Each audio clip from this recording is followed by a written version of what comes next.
ekintu kino kinnumye nnyo mulina mukama wange mbadde musaba ekintu kimu kyokka Mwami Hussein mpuliriza sebo wamma abadde bwe tusobeza genda mu maaso akazindaalo kako mbadde nsaba ekisonyiwo bannange muli bakulu bannange muli baganda bannange nze kwetonde Reverend Nakabaale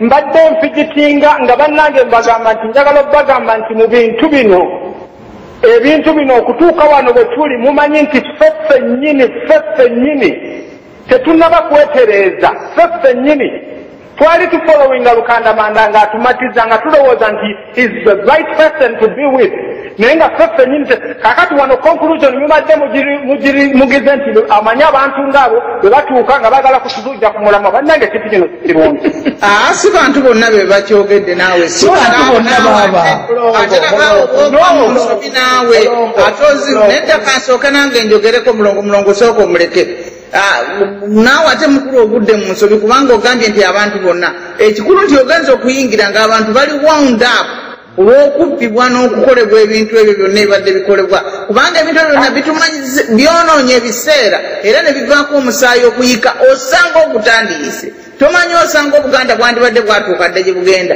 naye wabaddewo okugamba obusungu obubadde mu ddiiro ssebo abantu ne basinziira ku ekyo ne balyoka boogera nti oyo atumalira biseera naye ng'era abalala babadde babakomako banaye temu obusungu muleke bulandiza ku muntu agezaako kuyingira kuteesa kale n'olwekyo ekyo tokibalirira kakati kakiyite friendly fire naye nga tekibadde mubugendere akazindaalo kali eno wa muteesite kali eno waffe mu studio nsooke mulindeko nti omukulu ayitibadde engeri gyasebeza ebuga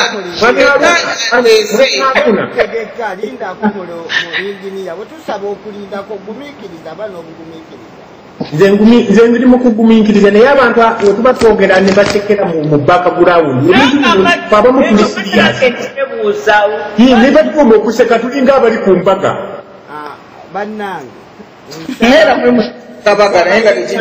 nsaba amaloboozi gasooke gabeere nga gateeka okukakana nze ndooza oli ku kimu kyokka kutaayiza eno neeri leka mukulu ayingidde ayogere tubyokutaayiza oyo omaze okwogera sooka ogumiikirize bannange mbeere bagumiikiriza nsaba bugumiikiriza kati bannaye mbadde nteesa bwenti ffe tukyali misaayi mito mu Buganda era bannange mulina okumanya mwenna abali ku leediyo muno nti Obuganda bwe tulaba Obuganda the real Buganda buli something like 25%. Olwawo kusanga ennyumba y'Omuganda etayingirwamu, which means meaning intermarriages. Ng'ekintu kino nga bwe twalaba tusoma slave trade mu America nti America ne Bungereza balina high rate of single motherhood. Bwe Buganda kati nga bwe muyimiridde. Edda abazadde baffe baayogeranga nga tubawuliriza naye kati abaana b'ennaku zino tetukyawuliriza abazadde baffe. Kaakati bannange tulina okukimanya nti ebintu bye tulwanirira ffeffe ng'Abaganda tuyimiridde tutya. Tukyalina ethnicity. Bannange munansonyiwa ebintu ebisinga. Ndi musajja Muganda wawu nyiza okugamba Omuganda wawu ow'Embaale. Ow'Embaale?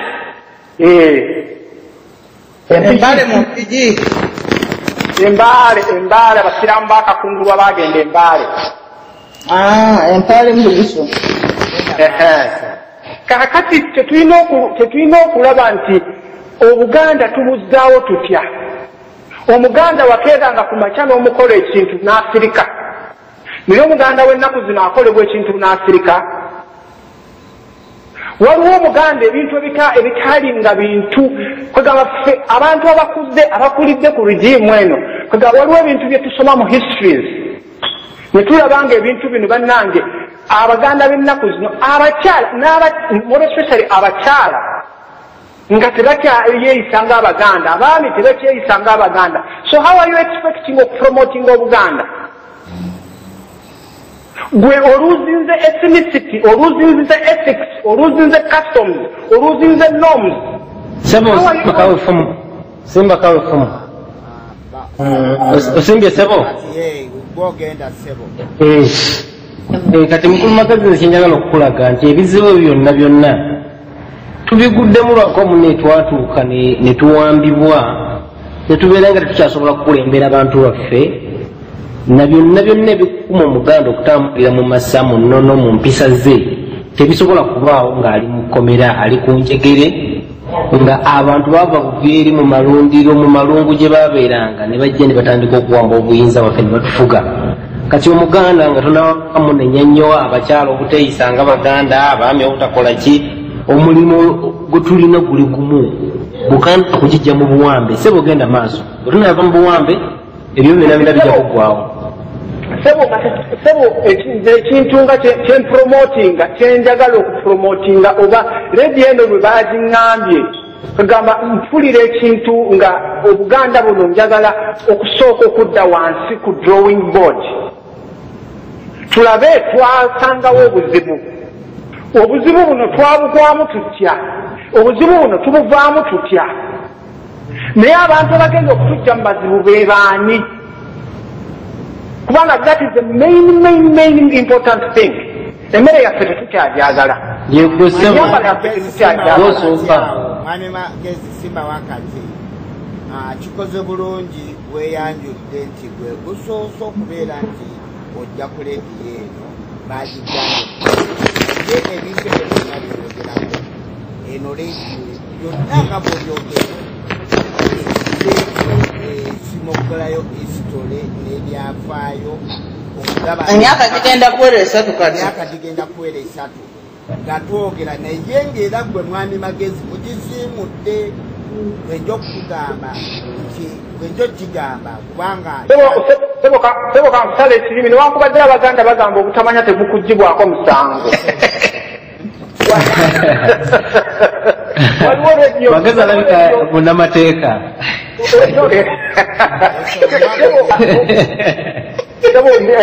professional yange newankubadde naye nze bannaye tembadde njagala abaganda tusooke tutuule wansi.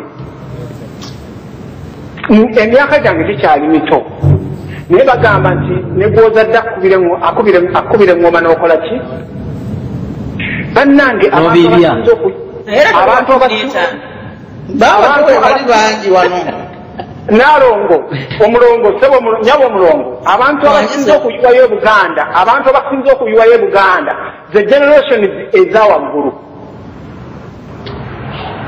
kati senga bayu